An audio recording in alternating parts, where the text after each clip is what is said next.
Dice cuando le damos comienzo. Cuando quieras. ¿Empezamos entonces ya? Sí. Pues le empiezo ya, ¿no, Nacho? Sí, sí. Ah, vale, perfecto, muy bien. Pues daros las buenas tardes a todos y todas y agradeceros pues que os hayáis conectados a compartir este espacio de vivencias con nuestras noches de té y solidaridad. Que bueno, finalmente pues ya estáis comprobando que tanto por YouTube como bien por Zoom pues nos podéis seguir.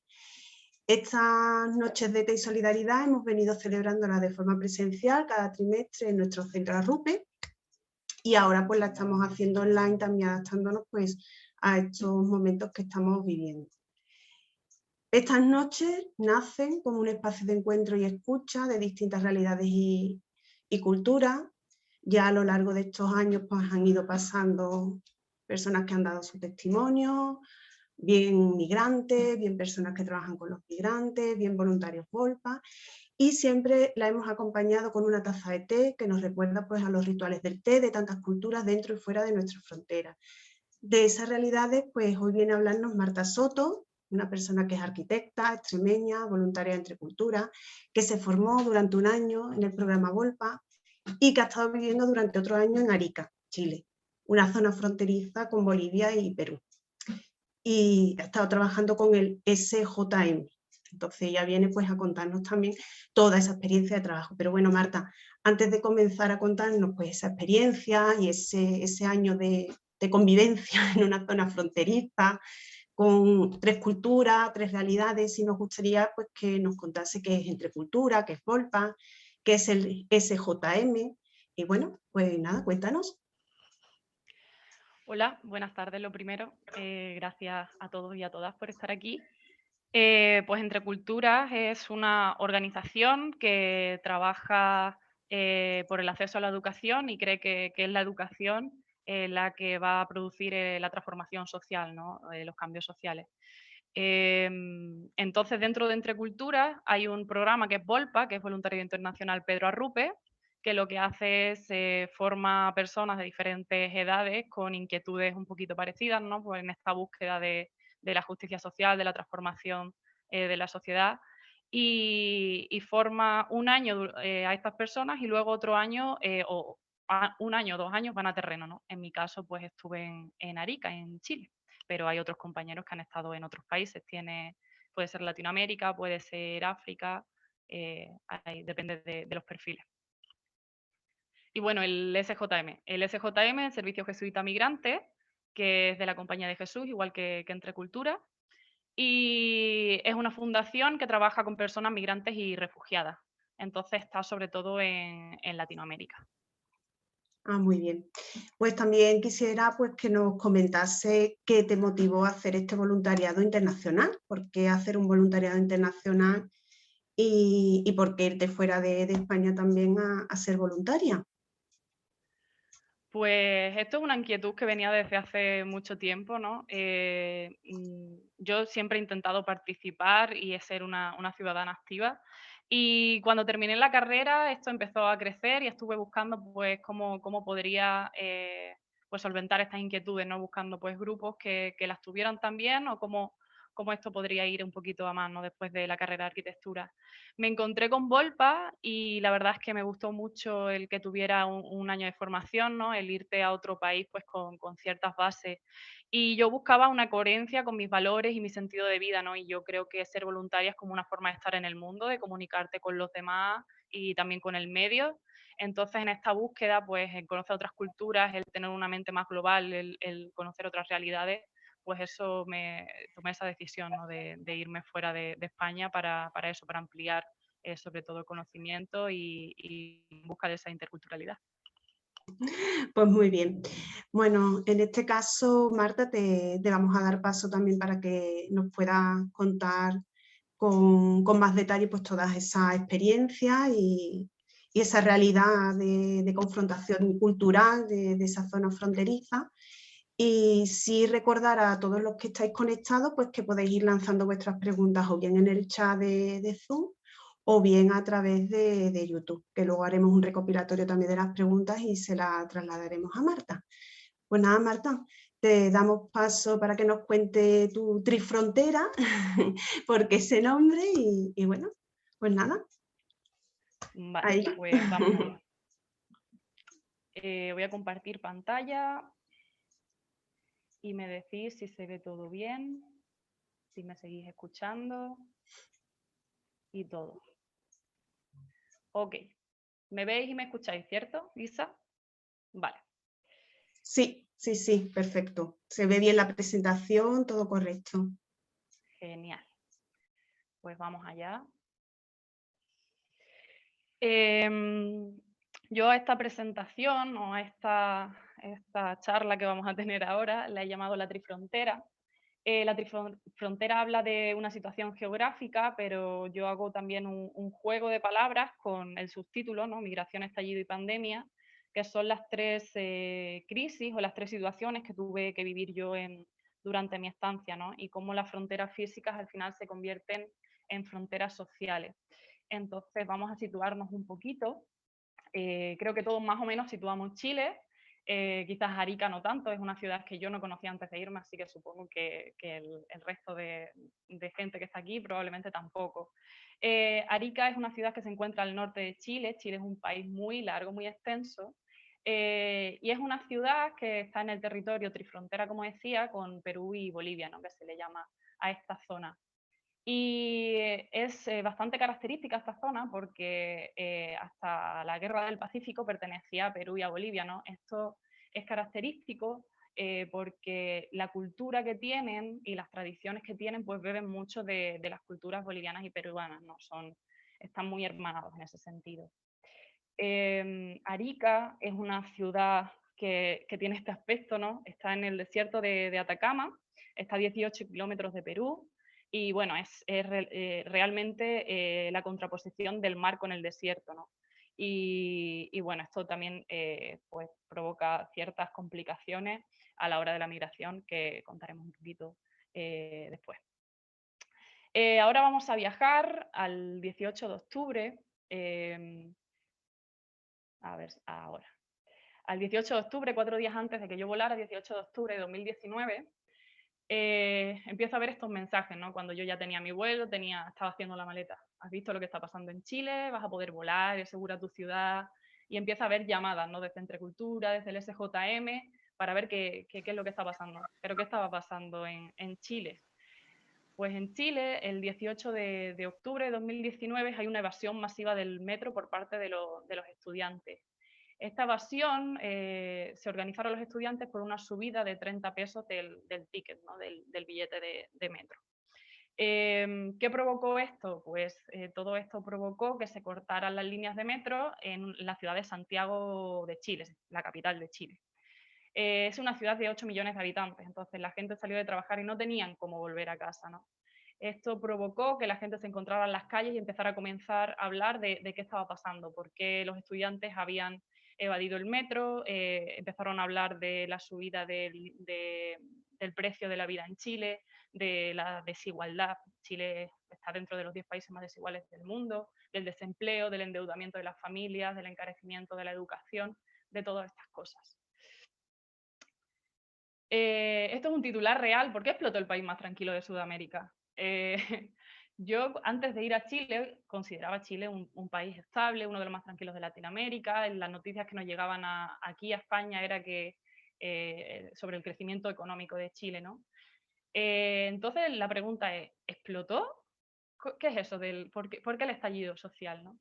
Una de las principales consignas o de las primeras consignas que nacieron es no son 30 pesos, son 30 años. Estación Baquedano, una estación del metro, combinación a 1973, ¿no? Año del golpe militar en Chile. Chile lo que parecía que era un estallido no era un estallido, ¿no?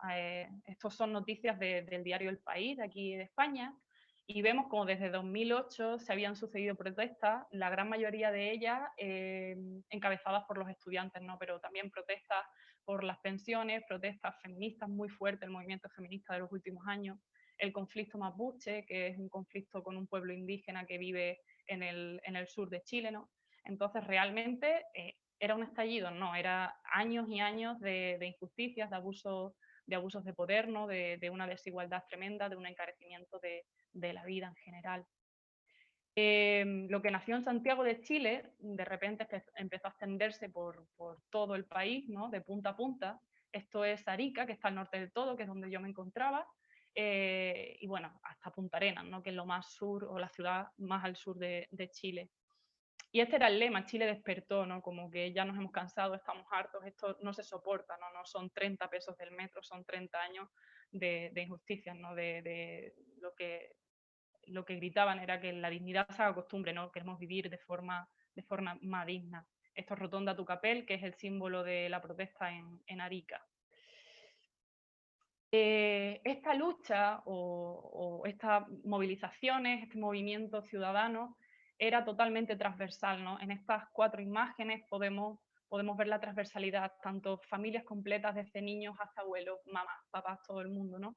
Y también vemos la transversalidad en los colectivos, ¿no? Este es el colectivo Aymara, que es un pueblo originario también que está en el norte de Chile, y esto es uno de sus rituales. Esto también es la misma Rotonda Tucapel, ¿no? Y aquí también vemos como esto son las bandas de bronce de Arica, que serían nuestras bandas de metal. Y también una de las cosas más características de Arica y de su lucha es cómo luchaban desde sus raíces, ¿no? Arica tiene una cultura muy fuerte en la música, en la danza, se expresa mediante ello, ¿no? Y su música y su danza habla de sus raíces y de sus historias. Entonces era muy sorprendente cómo utilizaban esto para decir ya basta, para indignarse, ¿no? Cómo utilizaban el baile y la música para mostrar su descontento en general. Entonces era una lucha muy transversal, era una lucha feminista, era una lucha de los pueblos originarios, era una lucha de los movimientos LGTBI, es decir, totalmente transversal, no estaba todo el pueblo en la calle. Esto se sucedió durante días, semanas, meses, y con todo ello, tanto llegó la represión, ¿no? La represión fue muy bestia. La primera foto, esta foto de aquí, es de mi primera semana allí. Yo llevaría como 4 días, hacia una semana del estallido, y teníamos estas cifras, ¿no? 18 muertos, 426 heridos, 1.894 detenidos. Todavía hay gente que sigue en la cárcel desde octubre de 2019 por manifestarse. La represión era muy fuerte bueno, yo no he querido elegir fotos tampoco excesivas porque lo que quiero transmitir es otra cosa, ¿no? Pero, por ejemplo, esta foto de aquí en medio es un homenaje a Catrillanca, que era un dirigente mapuche, ¿no? Al que mataron por la espalda los carabineros, que son la policía chilena, ¿no? El segundo día de protestas, el 18 fue la evasión del metro, el 19 se estableció el estado de emergencia y toque de queda, ¿no? Y los militares salieron a las calles. Ya hemos normalizado mucho lo del toque de queda, pero en ese momento os podéis imaginar lo que suponía eso, ¿no? El volver al toque de queda. Corrígenme los chilenos si hay alguno por aquí si me equivoco, pero creo que no había toque de queda en Chile desde dictadura. Entonces, pues la magnitud del asunto, ¿no? Y con el mensaje importante de esta represión o la parte que yo creo que es más que hay que valorar del pueblo chileno es cómo se organizó el pueblo para proteger al pueblo, ¿no? Este es un cartel de primeros auxilios SOS, sobre todo en Santiago, que era donde eran más crudas las protestas. Se organizaban tanto estudiantes como profesionales de la sanidad para socorrer a lo que llamaban la primera línea, ¿no? Que era la gente que estaba enfrentada a la policía para que los que estaban detrás pudieran manifestarse, ¿no? Para que las familias pudieran estar allí, para que todo el mundo pudiera reunirse en la calle, ¿no? A protestar. Entonces estaba la primera línea, que eran las que aguantaban, y detrás estaba primeros auxilios.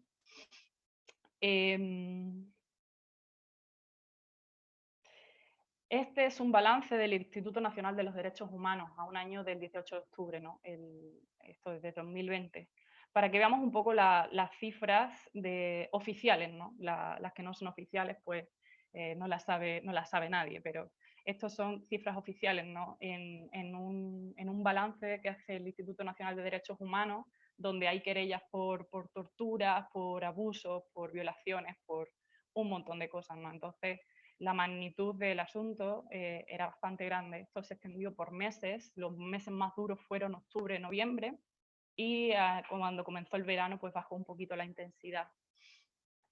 ¿A qué llegó todo esto, ¿no? Todas estas movilizaciones? Este era nuestro día a día. Estas fotos son del día 12 de noviembre, paro nacional en Chile, y también reflejan, yo creo que reflejan muy bien cómo era el día a día de las protestas en el país, ¿no? Por la mañana o durante el día había manifestaciones, la gente, había diferentes actividades, ¿no? Esto es una foto del equipo del SJM, que fuimos como equipo.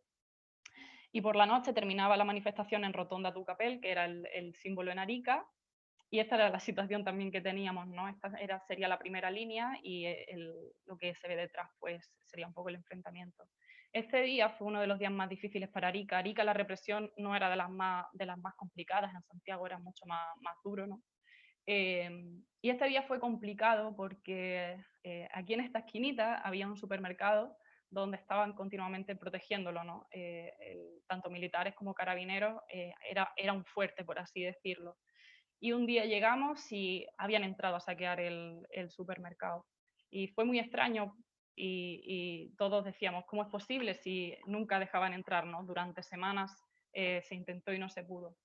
Ese día fue especialmente violento y especialmente complejo y cuando llegamos a casa, yo escribí en el diario, leo textualmente, llegamos emocionalmente tocadas, no pude dormir bien, me dolía el pecho, no dejaba de mirar el móvil. ¿Cómo puede ser que tengamos que tener miedo y desconfiar de las personas que nos tienen que proteger? Esto es algo que yo hablé con mis padres en su tiempo, ¿no? Como yo en las manifestaciones a veces me sentía más segura cuando veía a la primera línea, los que llamaban los capuchas, ¿no? Que era obviamente para protegerse, ya hemos dicho que había detenidos, iban completamente de negro, iban con capuchas, ¿no? Y cómo me sentía más segura cuando veía que estaban los capuchas presentes, que iban a estar ahí, que cuando veía un policía por la calle, ¿no? Entonces esto era un poco la situación que se daba y que de hecho se sigue dando aún en Chile, ¿no? Todo esto llevó a esta maravilla que eran las asambleas autoconvocadas. De verdad es que admiración total por el pueblo chileno y por su organización. Se empezaron a realizar por todo el país, por todos los colectivos, toda clase de personas podían participar en estas asambleas, ¿no? Se recogió esta información de qué es lo que se defendía, qué es lo que quería cambiar Chile, cuáles eran las propuestas, ¿no? Propuestas reales, no solo las manifestaciones y lo que se veía en la tele, lo que nos llegaba o llegaba mucho a España, ¿no? Que eran los enfrentamientos, había muchísimo más detrás. Eh, Estas asambleas autoconvocadas, lo que la mayoría o el común pidió era una nueva constitución, ¿no? El poder escribir una constitución. Hay que tener en cuenta que en Chile la constitución actual, aunque ahora están con el borrador de la nueva constitución, es de tiempo de dictadura, ¿no? Con todo lo que ello conlleva y con todo lo que hay detrás de eso. Entonces, esto fue un paso realmente importante, ¿no? Y en este caos social llego a la oficina, ¿no? Yo empecé a trabajar durante el estallido y, disculpa, yo empecé a trabajar durante el estallido y bueno, esta era nuestra oficina, ¿no? Aquí estaba la oficina y aquí todo esto era el patio donde llegaban las personas que necesitaban pues eso, algún tipo de ayuda. El SJM trabaja con personas migrantes y refugiadas y lo que hace son atención social, tiene atención jurídica y todo el tema de sensibilización. Ahora os voy a pedir perdón, vuestra participación y quiero que hagáis un ejercicio de imaginación. Voy a quitar porque necesito ver vuestros comentarios, pero bueno, voy a ponerlo un segundo. Quiero que penséis, que os imagináis que sois migrantes en Chile, ¿no? Podéis elegir cualquier condición, acabáis de llegar, lleváis un poquito, lleváis mucho, sois nacionalizados, tenéis toda la documentación en regla o no, como queráis, ¿no? Y que penséis estar en el estallido, ¿no? ¿Cómo creéis que hubieseis reaccionado o si hubieseis participado pero de forma pasiva, si no hubieseis participado para nada en el estallido, en las movilizaciones, en todo esto? Y también quiero que me digáis qué sentimiento o qué pensamiento o por qué habéis elegido esa opción. Entonces, si os parece bien, vamos poniéndolo por el chat, yo leo algunas en alto y seguimos por el segundo bloque. ¿vale? Así que vamos a ver si podemos leer. Voy a dejar de compartir y así os leo.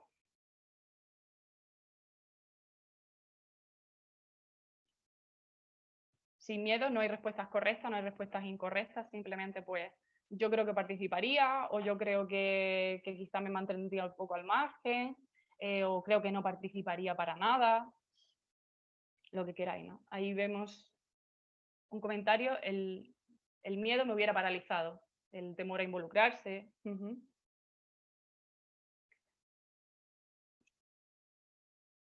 No hubiera ido a las marchas. Vale. Este tema de participar es completamente libre. Si queréis escribir algo bien, si no, no pasa nada.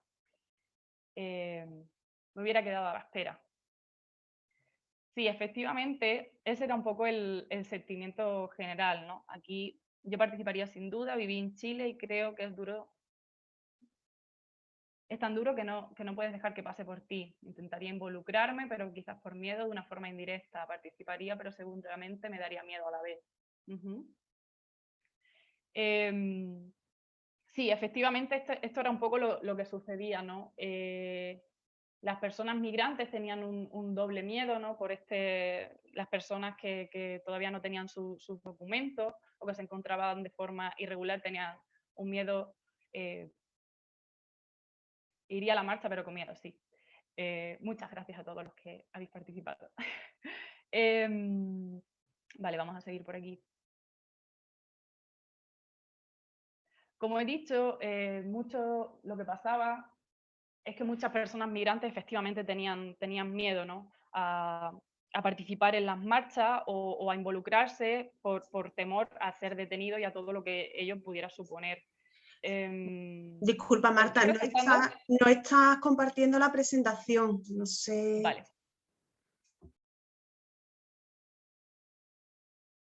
¿Ahora sí? Ahora sí, perfecto, gracias. Vale, genial. Como decía, ¿no? Muchas personas migrantes tenían miedo a participar, pero muchas otras también participaron, ¿no? También dependía mucho de la situación en la que se encontraban. Yo, por ejemplo, también era migrante, ¿no? Obviamente yo estaba en una posición de privilegio, de seguridad y de apoyo por parte de instituciones que la mayoría de las personas migrantes con las que trabajábamos no estaban, ¿no? Ni mucho menos. Pero aún así, obviamente, yo probablemente tuviera mucho más miedo que las personas chilenas, ¿no? por el hecho también de no conocer el país y cómo funcionaban las instituciones. Esto lo quería explicar o quería pedir vuestra participación para que hiciéramos este ejercicio de imaginación por esto siguiente, ¿no? Hicimos un cabildo migrante, lo que llamaríamos aquí una asamblea. ¿Por qué hicimos esta actividad en el SJM? Veíamos importante que las personas migrantes tuvieran un espacio para opinar libremente, ¿no? Un espacio seguro donde ellos pudieran dar su opinión y también para que pudieran participar en la construcción de este nuevo Chile, ¿no?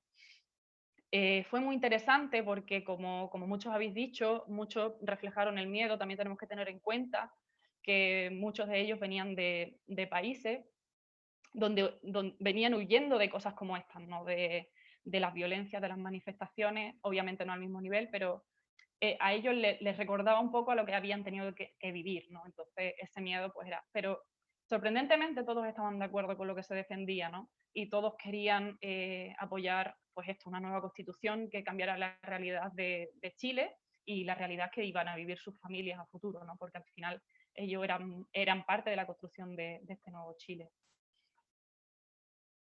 Mis tareas en el SJM, yo estaba en el área social y era de acogida y atención, ¿no?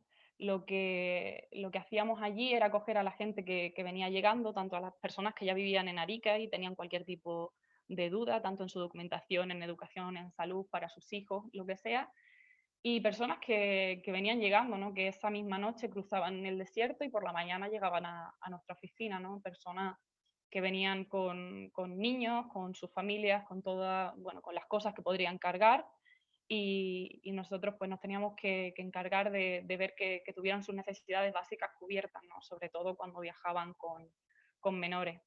Aquí hay una anécdota que me gustaría compartir con vosotros. Yo al principio estaba obviamente solo apoyando, ¿no? Como con compañeras, pues viendo cómo funcionaba todo esto de las atenciones, hacíamos atenciones personalizadas en sala. Y cuando me tocó salir por primera vez, fuimos a visitar a tres mamás, una de ellas embarazada, que estaban en un hostal. Y tuvimos que recoger los datos bueno, para nuestro registro, ¿no? Y recuerdo que yo estaba recogiendo los datos de una de estas mujeres y le digo, ¿cuántos hijos tienes? Tengo dos, tienen, no sé, 5 y 7 años o 5 y 3 años, una cosa así era. Y claro, le tuve que preguntar su nombre, le pregunto su fecha de nacimiento, ¿no? Y estoy escribiendo y me dice 1994. Yo nací en 1994 y ese fue como el primer choque de realidad, ¿no? Como mi primer contacto directo con una persona a la que yo estaba atendiendo de forma personal y como esa persona acababa de cruzar con dos niños y dos mujeres más, una de ellas embarazada, un desierto de noche para llegar a Chile, ¿no? Y realmente, pues esas eran un poco las historias que conocíamos y que vivíamos allí. Este es el Día del Voluntariado. Estos son mis compañeros de casa y de oficina, Nicolás y Valentina. Somos los tres voluntarios, este es el Día del Voluntariado.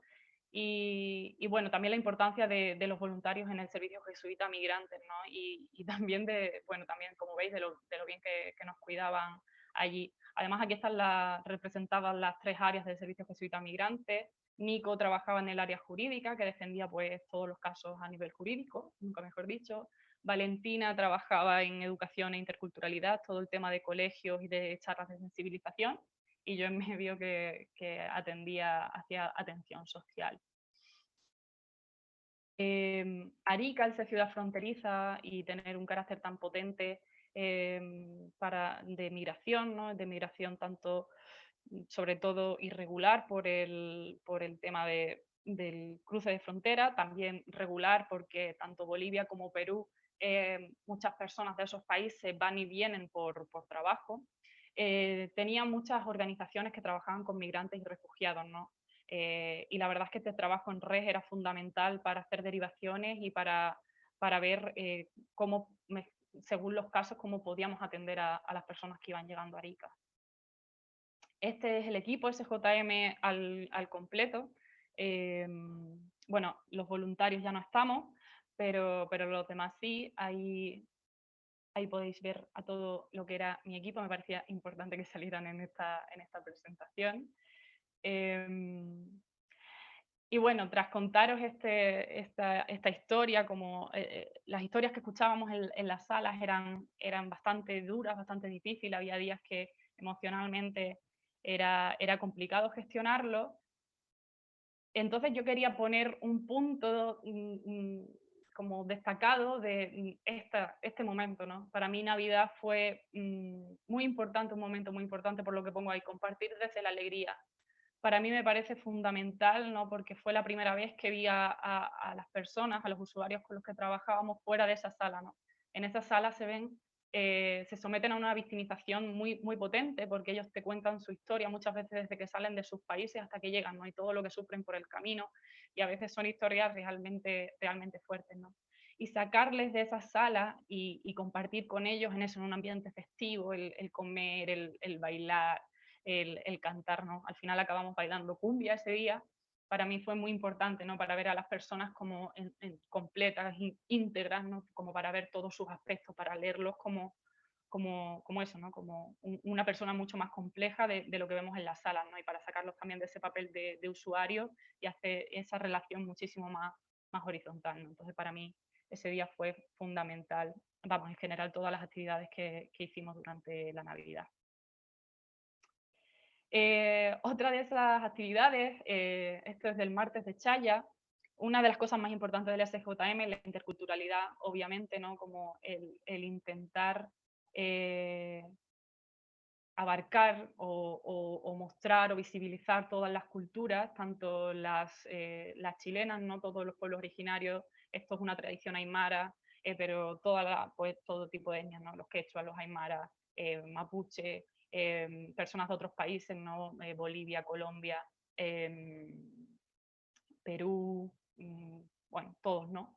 Y este día, esta actividad o este rito más bien, es donde se chayan a las personas, a las cosas, es como una especie de bendición por intentar traerlo un poco a nuestra cultura. Y lo hicimos ese día con los usuarios que llegaron, ¿no? A la oficina, ¿no? Y también la importancia del compartir eh, y de celebrar también las tradiciones y las culturas que no eran nuestras, ¿no? Esto era un momento de agradecer a la Pachamama, que es una de las grandes deidades de la cultura aymara, ¿no? Y como veis, estamos todos ahí chayados, como se diría. Eh, para sostener todo el trabajo que hacíamos o que hacía y para toda esa carga y como todo ese también, ¿por qué no decirlo? Lo que suponía a nivel mental y emocional el trabajo, detrás tenía esto, ¿no?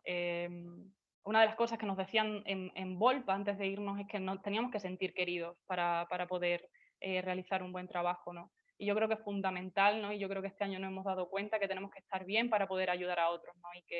Y que el autocuidado es súper importante. Yo tuve la suerte de encontrarme una familia maravillosa allí o de crear una familia maravillosa. Aquí tenemos a los voluntarios que vivíamos en la casa cuando yo llegué.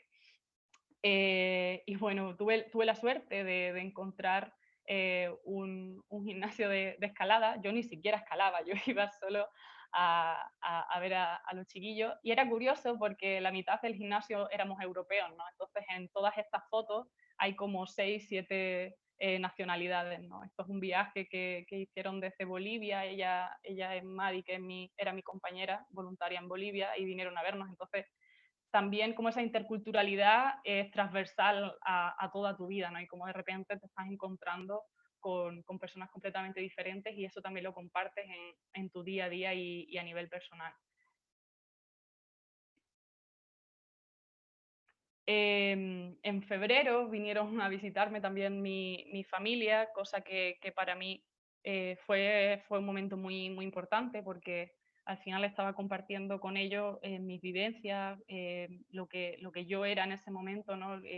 Compartí con ellos mi ciudad, mi trabajo, mi casa, ¿no? Y me pareció súper importante que ellos supieran y conocieran cómo era mi vida allí, ¿no? Y la verdad es que nos pasaron cosas muy curiosas. Recuerdo estas fotos, somos mi hermana y yo esperando que vinieran, que pasara un colectivo, que un colectivo es un taxi que compartes con más gente y es mucho más barato, ¿no? Y nos pasamos mucho tiempo esperando. Al final no había sitio para 3 y les envié a ellos 2 por delante, ellos no tenían móvil no tenían internet. Y bueno, al final llegamos todos a casa, ¿no? Y son esas cosas pues, que pasan cuando, claro, cuando no conoces muchas veces las realidades. Y llegó el 8 de marzo, ¿no? El 8 de marzo fue muy importante en Chile, bueno, a nivel, en muchos países, ¿no? Pero el movimiento feminista de los últimos años en Chile ha sido muy potente. De hecho, probablemente alguno de vosotros habéis visto el vídeo de las tesis del violador eres tú, de un grupo de Chile, ¿no? Este día para mí es importante normalmente, pero en el 2020 fue más importante todavía, ¿no? Por el carácter que tenía y también porque confiaron en mí para dirigir la actividad que realizamos desde el SJM, donde estuvimos hablando de qué es ser mujer, ¿no? O qué nos define como mujeres. Fue un día muy bonito a nivel personal y también a nivel laboral, ¿no? Como en la capacidad de poder dirigir una actividad de este tipo y en un tema que a mí personalmente me gusta tanto. Y también fue muy bonito como personas tan diferentes, había mujeres de diferentes edades y de diferentes países, pues como verlas a todas hablar de qué es ser mujer, ¿no? Y de que no hay nada establecido, sino que eh, de la libertad del serlo, ¿no? Y de liberarnos de esos roles impuestos. Y pese a las diferencias, que obviamente las había, fue muy bonito el poder escucharnos. Y aquí os voy a pedir otra vez colaboración. Quiero que penséis si habéis migrado alguna vez, o sea, si os habéis cambiado de ciudad, si habéis cambiado de región, de país. Quiero que me pongáis por el grupo, por el grupo no, perdón, por el chat, si es que lo habéis hecho, si habéis migrado, y quiero que penséis cómo sentíais en ese momento, ¿no? Y quiero que me digáis si es que alguna vez os habéis sentido discriminados, o os habéis sentido solos, o os habéis sentido como fuera de lugar, como que recordéis ese sentimiento de esa vez que migrasteis, ¿no? Que cambiasteis de lugar, o simplemente los que no habéis migrado, que también puede ser, pues eso, en un espacio extraño, que intentéis recordar ese sentimiento. A ver si podemos ir escribiendo por el chat y me vais contando y yo os voy leyendo.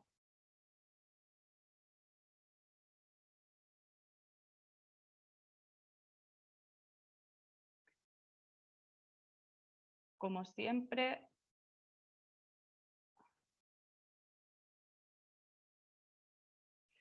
aquí vemos a alguien que dice estar perdida, ¿no? Esa sensación cuando migras de que estás perdida.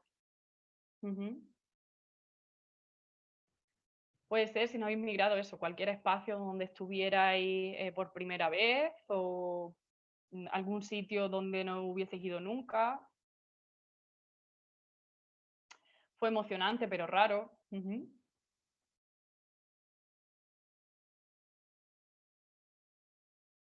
Estuve en un país africano y me sentí discriminada por ser mujer. Te abre la mente.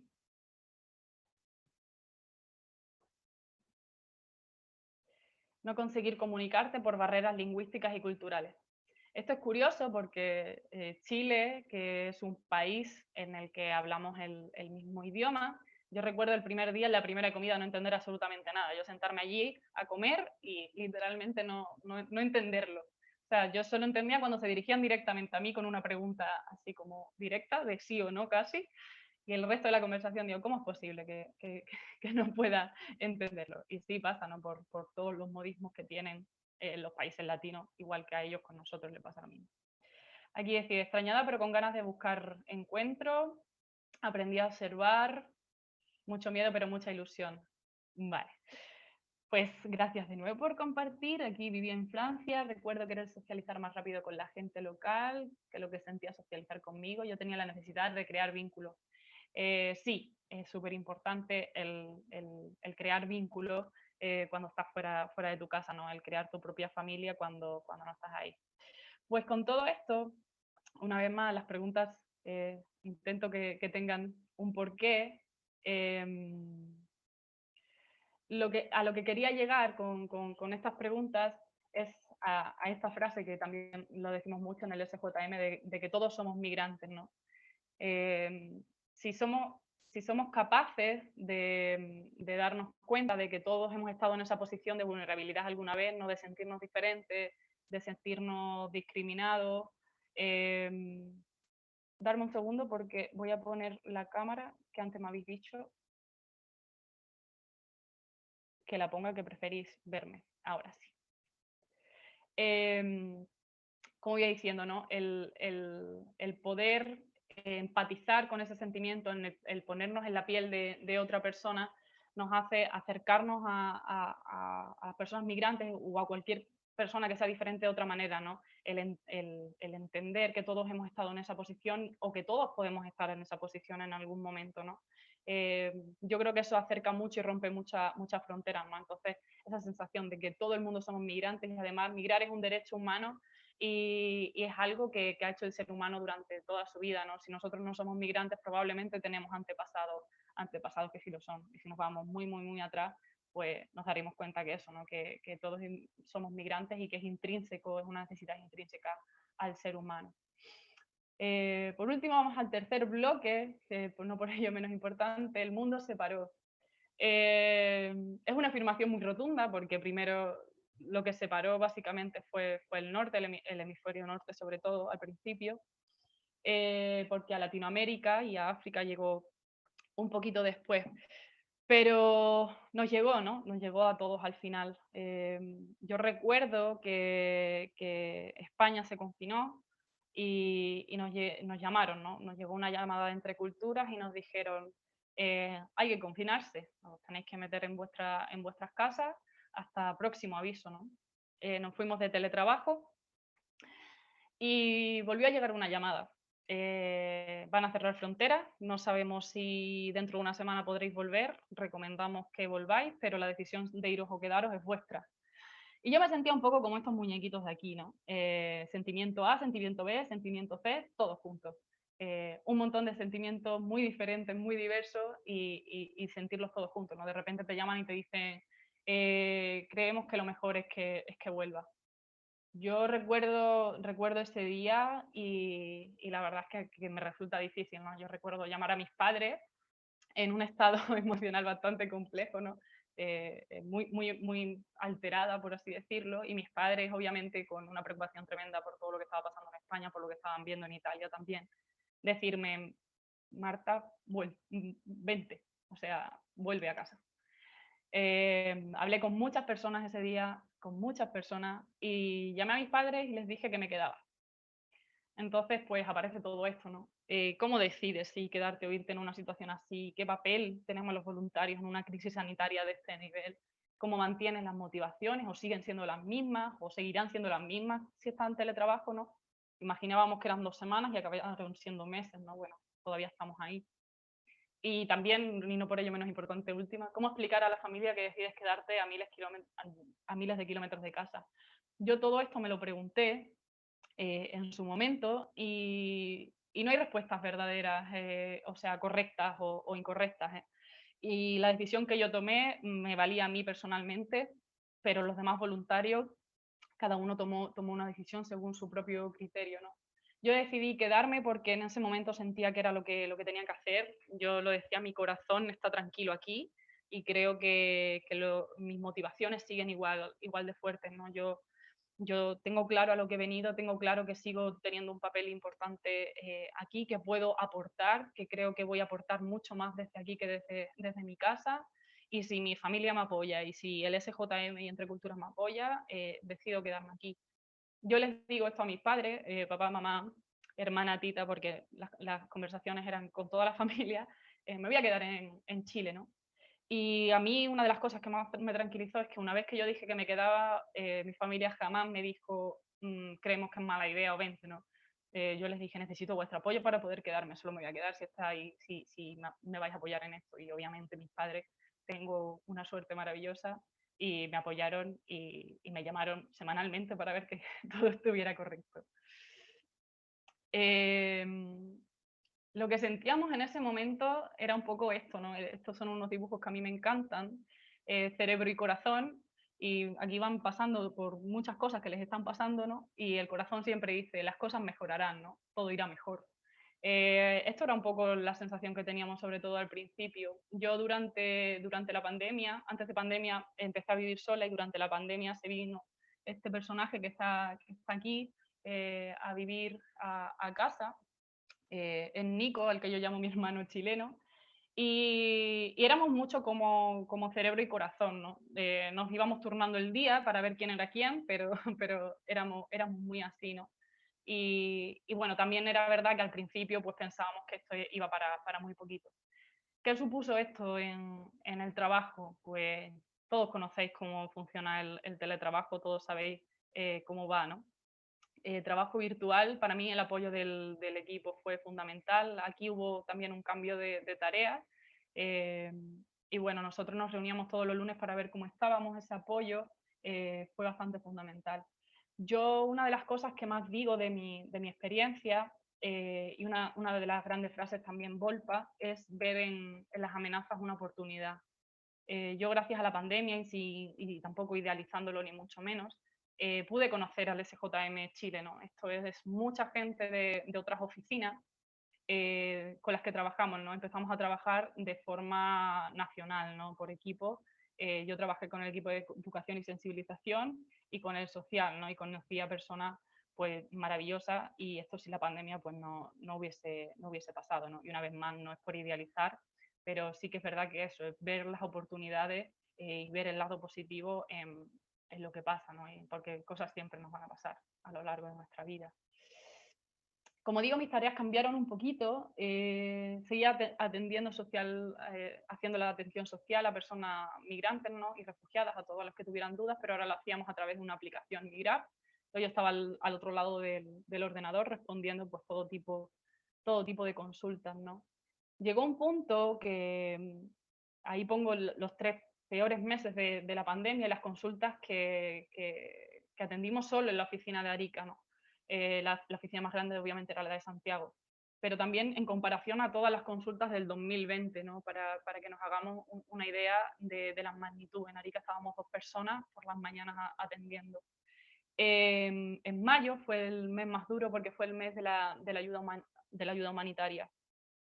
Tenemos que tener en cuenta que las personas migrantes tenían mucha dificultad para acceder a las ayudas estatales. Uno, porque muchas de ellas no tenían su documentación en regla. Dos, porque hubo muchos problemas, como todo se paralizó para actualizar toda la documentación. Hubo personas que perdieron su trabajo, ¿no? Las personas más vulnerables siempre eran pues, las que trabajaban de cara al público, en lugares de comida, en trabajos mucho más precarios, ¿no? Fueron las primeras personas que empezaron a perder sus trabajos y entre ellos estaban la mayoría de las personas migrantes, ¿no? También todo el trabajo de hogar que hacían sobre todo mujeres migrantes, todas esas personas empezaron a quedarse sin trabajo. Muchas de sus visas dependían de ese trabajo, ¿no? Entonces, hubo mucha solicitud de ayudas humanitarias. Había personas que sí que podían acceder a los bonos del gobierno, pero eran bonos que eran unos 50.000 pesos mensuales, que serían unos 70 euros al mes, ¿no? Una familia de 4 personas, podéis imaginar por lo que pasaban, ¿no? Y nosotros teníamos que filtrar esas ayudas porque obviamente no llegábamos a todo. Y hubo un punto que no había más ayudas, ¿no? Y esos días también había que estar ahí, ¿no? Para decir a esas personas que no teníamos más ayuda. Y ahí es cuando entra esas redes donde tienes que derivar e intentar que esa persona reciba ayuda para poder comer esa semana de alguna de las maneras, ¿no? Pero fueron un par de meses bastante complejos. Bueno, un par de meses complejos en los meses de las ayudas por la carga de trabajo y los meses después por el tener que decir no podemos o no llegamos, ¿no?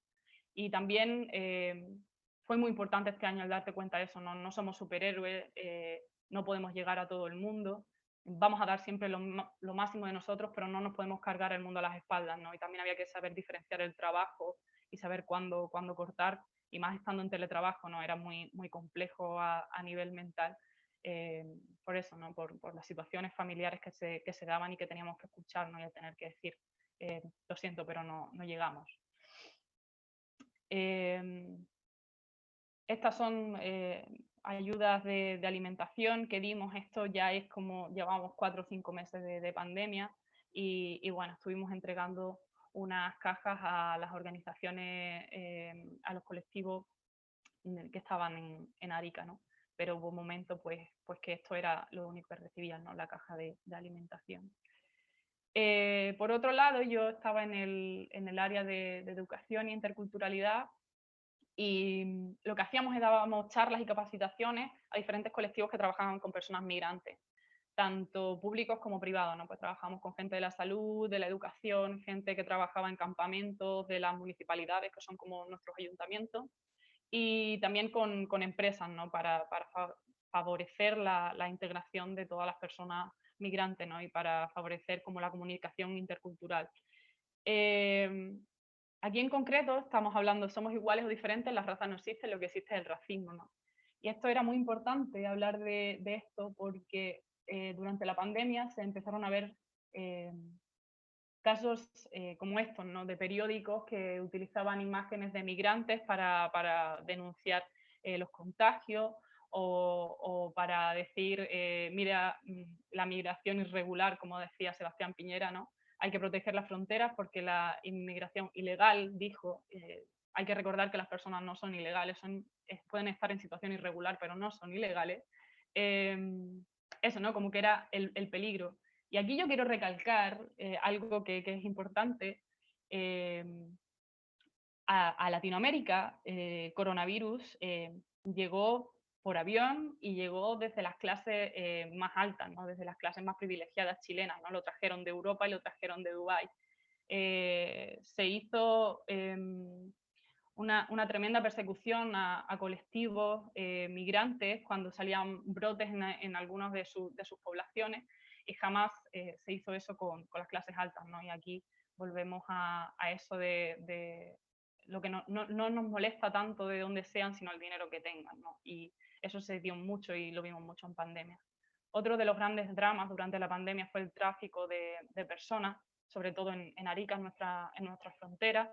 Se cerraron las fronteras, eso supuso problemas tanto para entrar a Chile como para salir. Tuvimos durante muchas semanas personas peruanas que no podían irse a sus países y no tenían dinero para quedarse. Eso era otro de los grandes problemas de las personas migrantes, que querían volver a sus países y no podían, ¿no? Y no tenían dinero para vivir en Chile ya. Esto también supuso, la gente siguió entrando de forma irregular, y esto que suponía pues mucha más vulnerabilidad de estas personas y más aprovechamiento de las mafias, de los coyotes, para cruzar a estas personas de forma irregular, ¿no? Y aprovecharse de ellas. Por lo tanto, el tráfico aumentó muchísimo durante los meses de pandemia.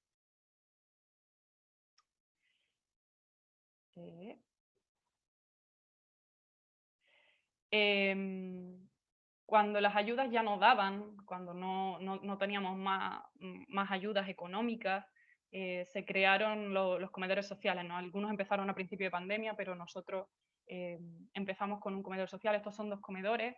Este es de Santa Cruz, es la parroquia donde yo vivía. Yo vivía en una casa de voluntarios en la parroquia de Santa Cruz. Aquí ya vivía sola. Nico se regresó al sur a los 3 meses de la pandemia. Y este es el comedor del Carmen, ¿no? Durante los 2 últimos meses, que ya los 3 últimos meses de pandemia estaba sola, estuve desde marzo hasta septiembre en cuarentena, en Arica, bueno, en Chile en general, en pandemia total, teníamos 2 permisos para salir a la semana a comprar comida. Yo utilizaba uno a comprar y en los últimos días utilizaba uno para ir a un supermercado que estaba al lado de la playa y despejarme, ¿no? Porque de verdad la carga era tremenda. No tuvimos el verano que hubo aquí, por ejemplo, en España, con un poquito más libertad. Entonces, mi sociabilizar, mi contacto con los demás y también el contacto más directo con los usuarios era a través de estos comedores, ¿no? Yo siempre digo que el voluntario la mayoría de las veces recibe más de lo que da, pero aquí esto es un claro ejemplo, ¿no? A mí, a nivel personal, me aportaron muchísimo estos comedores y las personas con las que trabajé. Además, me acercaron también a la comunidad jesuita de Arica. Había 4 curas allí. Javier, uno de ellos, trabajaba conmigo en el SJM y prácticamente me adoptaron, ¿no? Me daban de comer una vez a la semana como mínimo, cosa que agradezco, cosa que yo odio cocinar. Bueno, pues en estos comedores cociné muchísimo, corté muchísimas cebollas, muchísimas papas, y cuando llegaba a casa y decía a mi madre que ya no quería cocinar más, un poco excusa también, pero de verdad es que disfrutaba mucho de estos espacios y que para mí fueron fundamentales para sobrevivir mentalmente a los 2 últimos meses de pandemia. Esto lo ponía un poco como gracia. Esto fue algo que compartí con mis amigos un día en Instagram, ¿no? Ponía octubre, fue el estallido social, está bien, marzo, COVID, bueno, vamos a salir adelante, julio, fue vuelta a la cuarentena total, ¿no? Otra vez vuelta a los permisos y ya estaba sola en casa, llevaba un mes sola. Y una noche hubo un temblor 5.2 en Arica a las 2 de la mañana, ¿no? Y era ya, oye, ya, está bien, no puede ni dormir una tranquila, ¿no? Y era un poco en este tono jocoso, pero era una de las cosas que decían en Chile, ¿no? Puede estar acabándose el mundo, pueden pasar 1000 cosas, pero Chile además tiene que en cualquier momento hay un temblor, ¿no? Lo bueno es que en Chile ni se levantan de la cama. Bueno, yo no me levantaba porque me quedaba un poco en shock, pero ellos no se levantan de la cama a no ser que sea mayor que un 6. No, tiembla todo, nada se cae, está todo bien, pues estamos bien. Y había una amiga que me escribía y me decía, surféalo. Y a mí me tranquilizaba, siempre me escribían para ver que estaba bien, porque como vivía sola y tal. Y yo creo que es un buen lema de vida, ¿no? Surféalo, disfruta de las vistas. Y también habla mucho de la adaptabilidad que hemos tenido que tener, yo creo que todos un poco este año, ¿no? Del poder de la adaptabilidad del ser humano y de eso, de cuando pasa este tipo de cosas y pasan 2 días y dice, pues estoy bien y he podido con ello, ¿no? Y el mover el límite siempre un poquito más allá. Este es otra vez el Comedor del Carmen, este ya era el último mes allí, los últimos días, y estábamos celebrando el cumpleaños del padre Marcelo, que es este señor que está aquí. Y de verdad es que para mí los últimos meses en los comedores y en la comunidad del Carmen fueron esenciales. También ahí está Javier, que para mí fue súper importante mis últimos días, ¿no? Como todas las semanas nos juntábamos y era la única forma de sociabilizar, ¿no? Pues los voluntarios que cocinábamos en el comedor, de vez en cuando realizábamos estas actividades y de verdad que le dieron mucho sentido a mi misión, a mis motivaciones, a todo lo que creía, a ver realmente que detrás de todo el teletrabajo, de estas pantallas, había personas, había historias, las mismas que conocí en la oficina, ¿no? Que detrás seguía estando esa gente y la humanidad que generó toda esta comunidad para mí fue importantísimo, ¿no? Como que así, de esta manera pude cerrar bien, ¿no? Esta preocupación. Yo decía que me daba la sensación al principio de que me llevaba despidiendo de Chile, de Arica, de mis amigos desde marzo, ¿no? Hubo amigos que vi en marzo y no volví a ver hasta el día de mi despedida y hay amigos que no volví a ver, ¿no? Entonces esa sensación de despedida, cómo cerrar el ciclo, para mí estos voluntarios fueron fundamentales, ¿no? Para poder hacerlo de una forma sana y para poder tener una vuelta buena. Perdón si me tiembla un poquito la voz en este trozo. Y me pude despedir. Puedo decir que tuve la suerte de poder despedirme.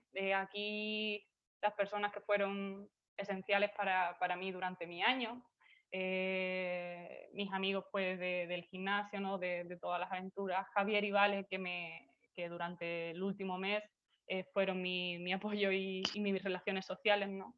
Eso que os decía antes, pues uno de los permisos, en vez de para comprar, intentábamos ir a la playa un ratito sin que no nos miraran, no nos vieran mucho, una horita y volvíamos para casa porque los permisos eran de 3 horas. Y tuve la tremenda suerte de poder viajar al sur y de conocer a la familia del Nico. Nico, recordamos, hermano chileno. Y para mí era muy importante, ¿no? Que una persona con la que había compartido tanto como un 30 cumpleaños en pandemia, ¿no? Poder conocer sus raíces, su familia, de dónde venía, para mí era esencial, ¿no? Y las últimas semanas pues, pude pasarla allí con él antes de volver a España. Y para mí fue muy importante en el cierre. Y finalmente quería comentaros 2 reflexiones finales que a mí me han ayudado mucho y han dado mucho sentido a todo lo que es mi año. Esta es un poco friki, es del Señor de los Anillos. Dice, como desearía que no hubiera sucedido en mi tiempo, dijo Frodo, yo también, dijo Gandalf, y así lo desean todos en tiempos difíciles, pero eso no es algo que ellos puedan decidir. Todo lo que tenemos que decidir es qué hacer con el tiempo que tenemos. A mí me pareció esencial, ¿no? A mí me preguntaban mucho que vaya año que te ha tocado, te arrepientes de haber ido, cómo no te volviste. Y yo lo digo siempre, yo no cambio mi año Volpa por nada del mundo, ¿no? Para mí fue esencial y yo iba a vivir la realidad chilena y es lo que hice, ¿no? Viví la realidad chilena con todo lo que ello conllevaba, ¿no?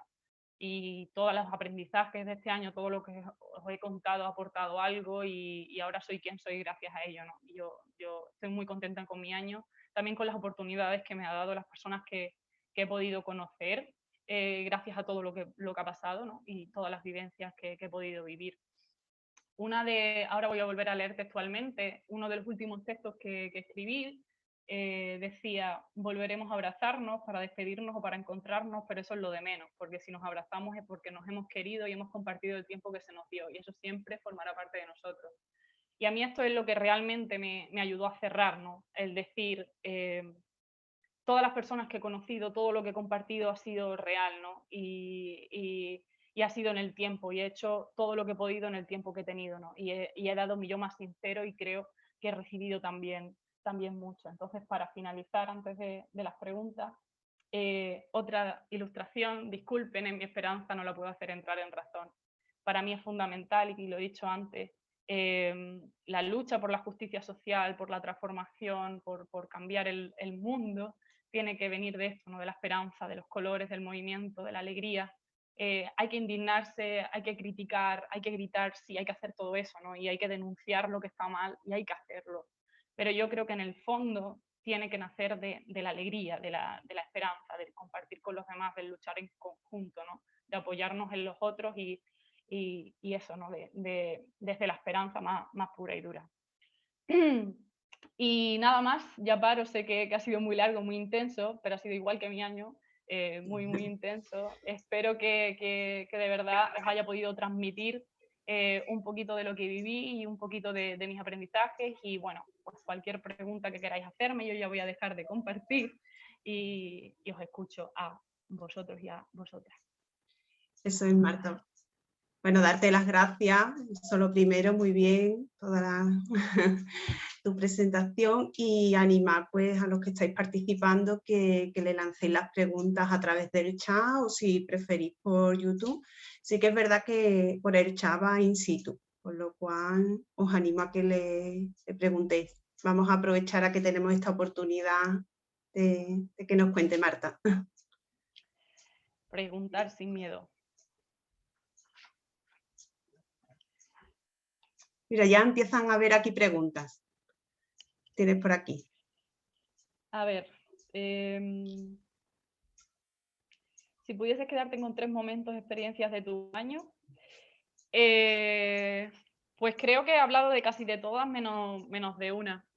Creo que me quedaría con la Navidad, con el compartir en Navidad. Esa actividad, como he dicho, para mí fue fundamental. Otra de los momentos que para mí fue más open mind, por así decirlo, fue la subida a las Peñas. La subida a las Peñas era un santuario y hacíamos una ruta hasta llegar allí, y allí para rezar, como para casi que todos bailan y cantan, ¿no? Y le bailaban a la Virgen desde sus comparsas, desde sus trajes, desde sus tradiciones. La subida a las Peñas fue maravillosa, el encontrarnos con la gente que llevaba subiendo muchísimos años, ¿no? Y que te contaban que ellos subían para ver a la Virgen, ¿no? Bueno, como muchas otras peregrinaciones aquí, ¿no? Y el compartir su cultura, el compartir esa espiritualidad, era un sitio de verdad, independientemente de tus creencias, muy, muy espiritual y muy importante. Además, ahí fue donde también se forjaron ciertas amistades y hubo como un antes y un después también en mi integración cultural y en el entender el contexto donde estaba, ¿no? El 8 de marzo creo que sería la tercera, ¿no? Antes de que estallara la pandemia, también por lo que he contado, fundamental para mí. Muy bien. Aquí tenemos otras preguntas que yo creo que se pueden agrupar, porque nos dice, te preguntan por tu misión, si se puede preguntar por tu misión, si realmente lo que tengas encontrado allí era lo que esperabas como experiencia y si volverías a Chile. Yo creo que lo podemos unificar, pues bueno, en fin. Cuando has llegado allí, ¿era lo que esperabas? ¿Estás dispuesta a regresar? Yo creo que en cuanto pueda volveré a Chile, ¿no? Esa sensación, yo siempre digo que no me quedó nada por hacer, que hice todo lo que tenía que hacer con el tiempo, volvemos a eso, pero sí que hay cosas que no pude vivir y que me gustaría, ¿no?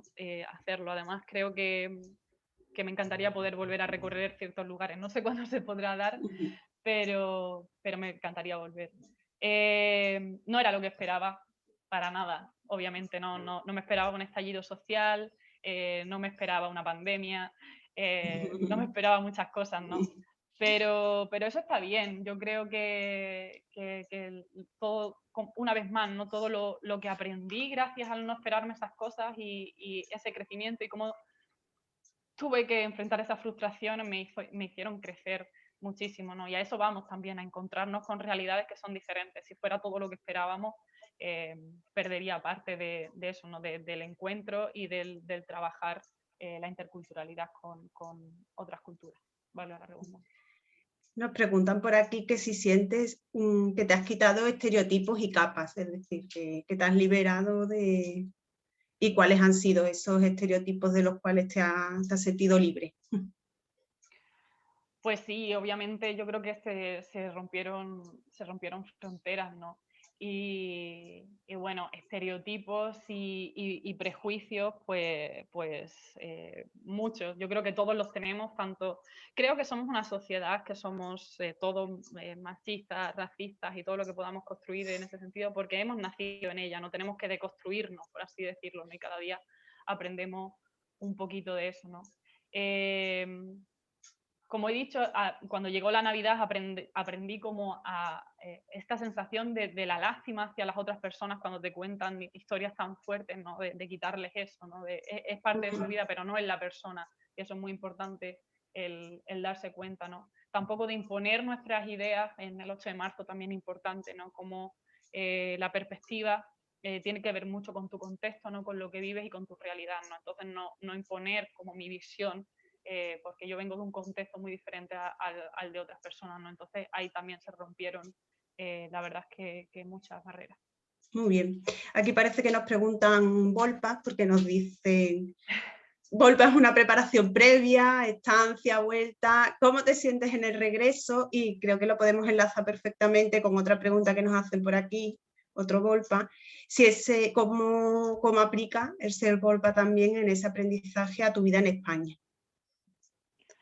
Pues la vuelta, yo pude haber quedarme un año más, decidir volver porque fue un año intenso y creo que necesitaba volver.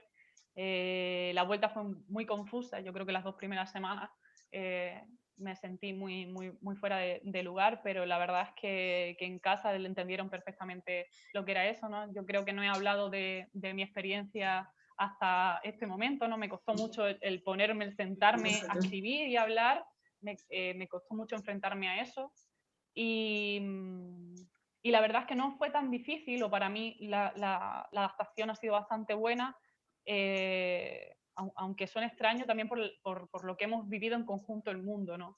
Yo creo que mi familia, mis amigas, todas hemos perdido y hemos vivido cosas fuertes este año de una forma u otra, y eso nos ha ayudado, a mí me ha ayudado mucho a conectar aquí, ¿no? El entender que todos nos hemos sentido vulnerables este año y que hemos vivido cosas bastante complejas. Y el ser Volpa, como decía antes, es una forma, el ser Volpa voluntario es una forma de estar en el mundo.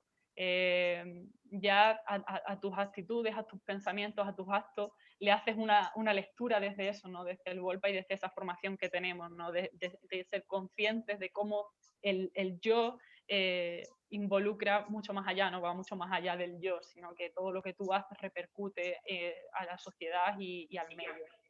Entonces, fundamental ser Volpa como estilo de vida. Bueno, yo creo que ya has respondido parte de otra pregunta que hay aquí que dice, ¿recomendarías la experiencia a otros? Creo que ha quedado patente, Sí, por supuesto, sí. que no hay duda. Y nos pregunta también que cómo conociste Volpa. Bueno, yo creo que lo va a contestar, pero antes ya lo dijo, ¿no? Ya es voluntaria de Entrecultura. Sí, pues esto fue curioso porque al salir de la universidad, como dije, buscaba un voluntariado y descubrí Volpa por la Universidad de Granada, que estaba mirando un máster y apareció Volpa y yo dije, ¿y esto de Volpa qué es? ¿Quiénes son esta gente? Y ahí fue cuando descubrí Volpa entre culturas y ya dije, pues me parece muy interesante el programa que tienen. Pero fue por la Universidad de Granada, sí. Qué bien, muy bien. ¿Te llevó? ¿Te condujo? Sí, fue casi mágico. Perfecto, muy bien. Pues no sé, por aquí nos están preguntando ¿qué es lo que más te ha chocado al volver? Pues yo creo que algunas conversaciones quizás, ¿no? Lo que más me ha chocado al volver, pues conversaciones a las que, o temas a los que yo no les dedicaba el tiempo mental ni verbal, y al volver a una sociedad que prioriza o acostumbra a otros tipos de conversaciones, pues te cuesta, ¿no? Te cuesta entrar a ciertos ritmos. También es verdad que en Chile se daban esas conversaciones, solo que en el círculo en el que yo me movía, no. O sea que tampoco Chile es tan diferente, pues sobre todo en todo lo que es tema de consumo, ¿no? Que es una de las cosas que más te choca, ¿no? O yo lo digo muchas veces de broma, los problemas del primer mundo, ¿no? Como esas cosas que te quitan tiempo y espacio mental que en verdad no son tan importantes, ¿no? Muy Y bien. eso fue un poco lo más difícil al entrar en dinámica aquí en España. Bueno, aquí nos pregunta que si ibas con algunos miedos y si se materializaron algunos de estos miedos que llevabas.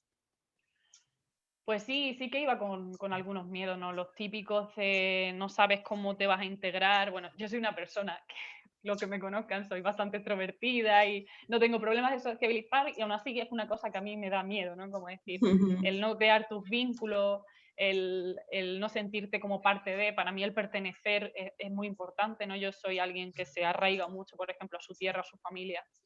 Y eso era una cuestión que me daba miedo. Y al principio fue curioso porque al llegar en estallido, cualquier vuelta que llega a su destino, pues tiene una acogida, como que todo el mundo intenta estar muy encima, como protegiéndole mucho. Yo al llegar con todo el movimiento social, esto se difuminó un poco, ¿no? Y era un poco confuso. Y de repente me vi a los 2 días en una marcha sin entender ninguna sigla, sin entender qué estaba pasando, por qué se protestaba, ¿no? Yo al principio fotografiaba, observaba y preguntaba mucho, ¿no? Me acuerdo que preguntaba algunos gritos y se reían porque eran gritos obscenos, y claro, en las traducciones pues se reían mucho, ¿no? Y Me todo esto, ¿no? imagino. Pues, y esto fue un tema también, el cómo soy yo parte de esta lucha, ¿no? O en qué posición me deja a mí la lucha. Y al principio era simplemente observadora hasta que me di cuenta o me sentí parte, entendí cuál era la lucha y vi que era por la justicia social, ¿no? Y que eso era también a lo que yo iba. Y no era una lucha donde yo era protagonista, pero era una lucha que podía acompañar, ¿no? Desde un ladito, de observar y acompañar al pueblo chileno en su defensa de sus derechos. Entonces, mis miedos, yo seguía teniendo como ese miedo, pero sí que es verdad que conforme se fue alargando y conforme fui rodando allí en Chile, pues ya eso desapareció porque creé mis vínculos finalmente, ¿no? Aunque me costó un poquito más por la llegada. Perfecto, muy bien. Bueno, yo pienso que para ir concluyendo, aquí se lanza una pregunta que además es bastante interesante, que dice, una palabra que defina tu antes y tu después de la experiencia. Y me parece que también como conclusión última y cierre, pues bueno, Marta, no sé, si se te ocurre así una palabra. Madre mía, qué difícil, por favor, qué nivel el de nuestros videntes, por favor. Una palabra que defina mi antes. Y tu después de la Pues experiencia. Pues es que es complicado, ¿no? Yo creo que mi antes podría ser expectativa. Iba como con la cabeza mucho en las nubes, y, y mi después podría ser como aprendizaje, ¿no? Como de las expectativas al hacerlo sólido, ¿no? Al hacer ciertas cosas como mías. No sabría cómo decirlo en una palabra, ¿no? Pero cómo esas expectativas se fueron transformando en vivencia, independientemente de cómo las clasifique, y cómo eso se han convertido en aprendizajes sólidos que forman parte de quién soy ahora, ¿no? Entonces sería como si expectativas, aprendizajes podrían ser las dos Muy bien. palabras, pero muy buena pregunta, muy difícil. Me la apuntaré para el próximo Volpa que haga testimonio. Total. Bueno, y como broche de oro a lo que nos ha contado, estupendo. Bueno, pues Marta, te reiteramos las gracias también pues, por haber compartido, por estar compartiendo este tiempo con nosotros y hacernos partícipes pues, de todas esas experiencias, de todos esos momentos que has tenido en Chile. Y bueno, al resto de personas que también están conectados, pues igualmente le queremos agradecer pues, esa presencia, esa participación que están teniendo. Y antes de despedirnos, pues queremos recordar para todos aquellos que estén interesados en Entrecultura, conocernos con mayor profundidad, conocer nuestros proyectos, pues que cuentan con nuestra web de Entrecultura, www.entreculturas.org, que lo voy a poner también en el chat ahora a continuación. Y a través de esta web, pues igualmente se pueden hacer socios, que igual voy a poner también, vamos a poner ahora el enlace, se pueden hacer socios, se puede colaborar, ya sea voluntario, ya sea como persona externa, en fin, se puede informar de todos nuestros proyectos, de todo el trabajo que hacemos, de la labor educativa que estamos haciendo. Y también recordar, por supuesto, que los días 20 y 21 de febrero tenemos la carrera virtual de Entrecultura, que este año se celebra el 10º aniversario para todos y todas aquellas pues, que quieran correr por una causa, la educación en situación de emergencia COVID, que sería la causa por la cual se corre este año, pues le invitamos igualmente que se inscriba y que sea parte de la familia Entre Culturas. Y nada más. Ya os digo, los enlaces los tenéis ya en el chat, que lo queráis copiando. Y nada, y lo dicho, y os invitamos a que nos visitéis, ya sean las delegaciones o ya sea nuestra web. Pues muchas gracias y buen fin de semana. Muchas gracias a todos por venir a escuchar. De verdad ha sido un placer y gracias a Entre Culturas por invitarme, que ya Entre Culturas es mi familia, pero bueno, la oportunidad de estar aquí, de poder finalmente contar la experiencia y a mí también me ha servido también en mi vuelta a España, ¿no? Así que muchísimas gracias, de verdad. Pues nada, gracias a todos y lo dicho, buen fin de semana. Adiós. Hasta Chao. luego. Adiós. Chao.